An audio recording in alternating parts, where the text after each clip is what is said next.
Hi, welcome back to the channel. I'm Michelle, and today I'm going to be doing a homeschool update. So we just finished our first 6 weeks of our homeschool year. This is our third year homeschooling, and I'm going to be going over in this video my 6-year-old who's doing first, second grade work. So I say first, second grade work because she has a fall birthday, so I started her when she was younger, and she's homeschooled since the beginning. So some things she's doing first grade, some things she's doing second grade. That's completely fine. So let's start with her schedule. So I do have a video where I detail their schedules for the year that I planned, and I have to say it's been working perfectly, and I don't think that's accidental. We've made no curriculum changes. The schedules work great, and I think a lot of that has to do with the amount of research and prep I put into the year before we start. So I do have a limited amount of money to spend on homeschooling, a link above my homeschool budget. So I have to be really intentional in the resources and curriculum I use. And with that being said, I have to do a lot of research and be intentional and also be aware of my time constraints and make the best choices I can within my budget. That being said, once I have the curriculum, I choose my schedule, make that out. Everything has worked out great. And I just make this using Canva if you're curious. But I will go over the different things for her this year. So let's start with math. So she has started Dimensions 1B. She's done K and all that. This has been going well. I have had her start doing the lesson and the textbook in one day just because she can do it. The problem I was having before in Dimensions is I think there's a lot of problems, and if you need the repetitive practice, that's great. It is a mastery program, but she catches on to math concepts very quickly, and she tends to do a lot of mental math.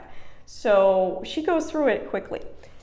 So if the lesson isn't super long, I will have her do the textbook and the workbook together. One thing I noticed about 1B that I'm not really liking is that where they put their answers, the little boxes they put their answers in, are a lot smaller. And again, she's younger, she's still working on handwriting and things like that, so sometimes it's a little difficult for her to get the numbers in the box. As you can see here, it was a little harder for her to write smaller, but so far that's the only critique I would have. Other than that, I think Dimensions does a wonderful job teaching conceptual math, and her brain naturally goes to that place.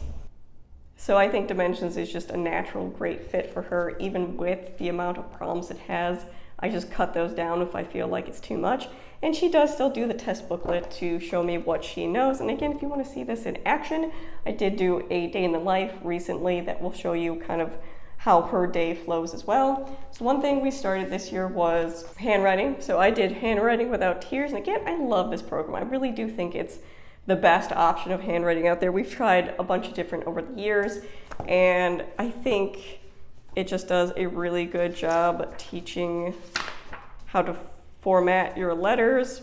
So I just have her do a page of this a day, and it is definitely our preferred handwriting, and she enjoys doing it too. One thing I did want to talk about that I include in her math is speaking of Handwriting Without Tears, this is a number formation chart. So in her math, she has to write the numbers in it, and she sometimes writes them backwards or sometimes forgets the proper formation of a number. So I have this sheet always by her math so she can remember how to write her numbers.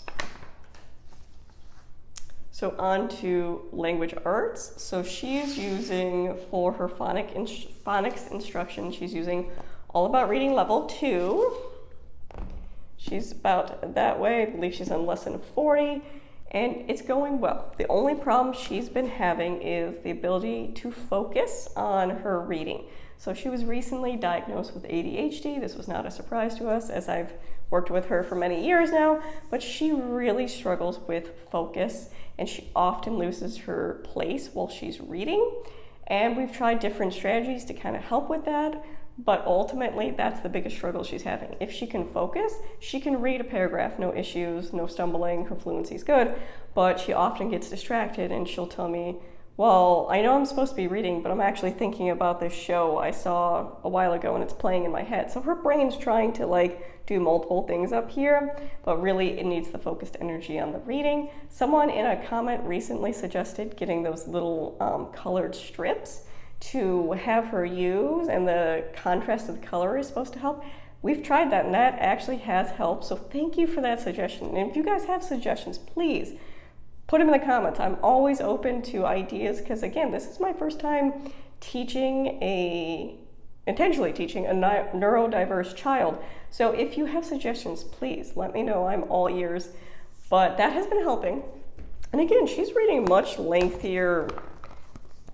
So this is an example of what she just read. So I will usually split these into sometimes 2 or 3 days, depending on her, because she just does not have a lot of stamina, because it takes so much physical energy for her to focus her entire body that it's a lot. So we do split it up and adapt it to her.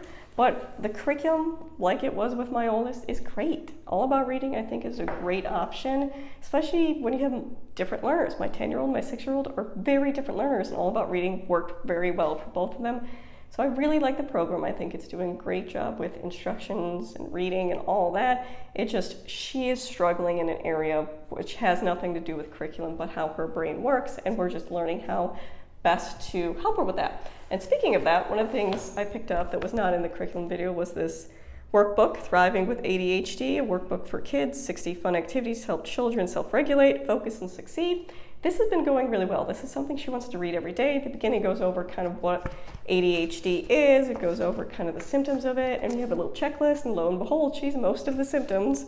But I really like that it frames ADHD in a positive way, that like superhero way, and it talks about reframing our thinking about ADHD. So instead of seeing being distracted as a negative thing, see that you're able to do many things at once. Instead of being sensitive, you're able to feel when others are hurting, and that's a good thing.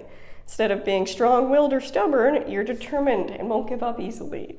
Instead of different, you're unique. So I really like the little activities in here. There's drawing activities and things like that. So we just read through it and go through it together, but giving her that idea of what's going on with her brain, especially when she's struggling with things like reading, knowing that it's not anything she's doing, it's just her brain works differently, and we need to figure out the best way to do that. And her brain is very unique and has some wonderful things about it and things that she's gifted with, and to celebrate that uniqueness instead of posing it in a negative way. So this has really helped. I believe it's probably meant for an older grade level, but again, I just read it to her and she does the activities with me. But that's been going really well, and again, I think it's helping her understand what's going on when she's being frustrated.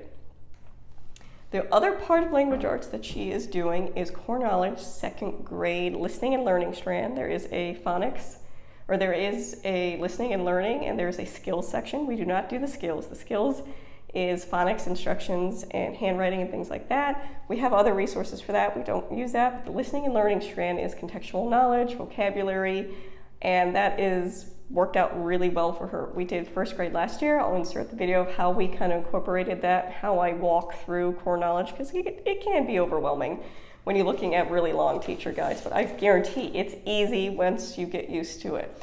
So we have done folk tales and fairy tales, and we are on early Asian civilizations right now. And one thing I love about core knowledge is the contextual knowledge. It's talking about history, it's talking about science, it's talking about all these different areas, so I don't have to have multiple curriculums for it. So the only thing we're really doing, and if you watch That Day in the Life, you see, we read a story and it has a lot of background information in it. There's activities you can do. So for example, when we were learning early Asian civilization, one of her activities was to fill out a map, and she got to do some drawing, and she filled it out herself, but she also got to draw a picture depicting the ice caps melting and how that created the river, and how because of the flooding from that, they had to create walls to protect the city. So it's just, again, connecting all these little pieces of information, which I absolutely love. And she definitely, because we've been using core knowledge for multiple years now, I can see that that knowledge is being built up, that she's making connections of things she's already read.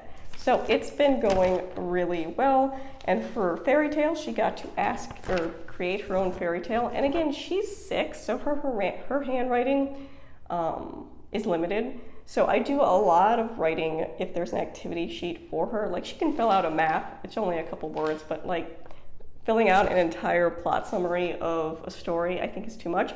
So she will just kind of dictate to me the story and the setting and the characters, but we go over story elements with core knowledge.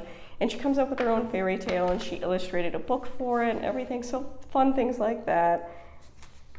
I really like that it's core knowledge talks about different cultures and also talks about different religions. So we're talking about Hinduism and Buddhism right now, and their belief systems, the holy text, the holy place, the important figures. Now this is completely secular curriculum, but I do think having a general knowledge of different religions is really important. I think religion is often tied in to culture, so to really understand a culture, you need to understand or have a basic understanding of their belief systems. So I really do like that we go over those ideas. So I would say core knowledge, again, is free. It's working wonderfully, something she knows the flow of, and it's very similar to the flow of last year. We read a story, we have a vocab word we talk about, we have an activity, and she likes that flow. She knows what to expect, and she enjoys the image cards and flipping image cards on her tablet. So on her tablet, I put the image cards. On mine, I put the teacher guide. And again, it's really scripted well for you. The questions are within the text. It's a little overwhelming at first, but you really do get used to it, and she enjoys it. So the other thing I have her doing is reading. So when All About Reading tells us to read, also on Fridays, I have her read the next story in this. These are the Journeys and Trophies books. These I just got used off Thrift Books. I will link up the video if you want to see more inside. But these I really like because the text is bigger than obviously you can see All About Reading. So that is easier for her to focus actually, and that is really helpful. I do like that it goes over nonfiction and fiction text and author, illustrator, things like that. So she really does enjoy reading these books, and these are less of a struggle than the All About Reading books. As you can see here, we have that little yellow sheet that I said was helping her keep her track. But these are the first grade series, but she likes them. I do like that they have little questions within them, little activities. Sometimes we'll do them, sometimes we won't, depending on time. But again, she likes this aspect of reading. That one isn't as much of a struggle for her because it's easier for her to focus. The only other thing she's doing independently is Spanish. And we use Song School Spanish. We did this as a group our first year homeschooling, and then we dropped it our second year because we were doing other things, and then she asked that we bring it back, so we brought it back, and she really enjoys it. I do combine this with Mango Languages, which is free through our library. It's just video lessons. It's like a cartoon that they watch, and it goes over different words.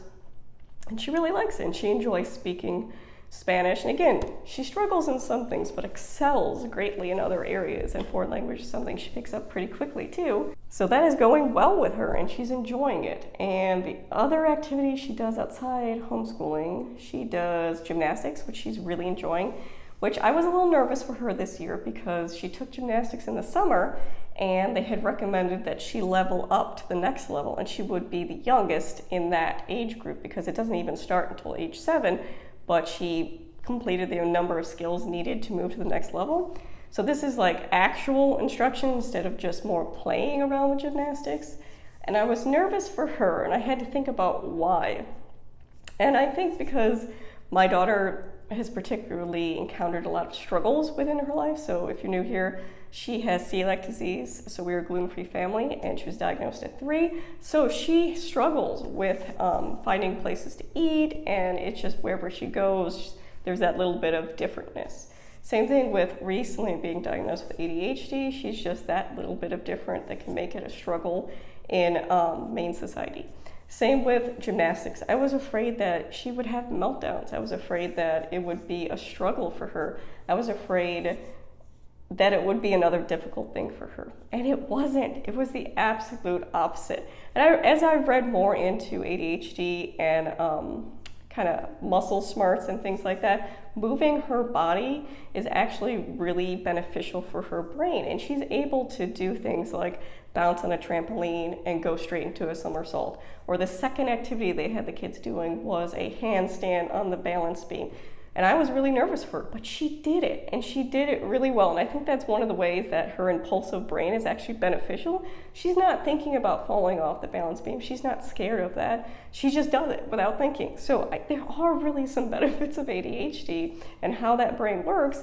And I'm seeing that although she normally is a very uncoordinated child, kind of walks on the walls, falls off chairs type things, when it comes to gymnastics, she's able to move her body in a way that is she's able to move her body the way she wants to and control it, have that control. So it's really been interesting and good to see that she can do those things, and that I need to not be so worried, that she's fully capable of doing many things, and to really change my mindset about it, and that growth mindset that she has these struggles in her life that she will always have, but she also has the ability to do really amazing things. So that's been great. But overall, her year has been going really well so far. Flow is going well. The only struggle we've had is with the focus in reading. Other than that, she's doing great. She, of course, joins us in our group subjects, which I'll make a different video about. She joins us in our co-op, and we do different activities with that, and it's been going really, really well. So if you have any specific questions about anything I talked about, or her first, second grade year, leave them in the comments below. If not, thank you for watching.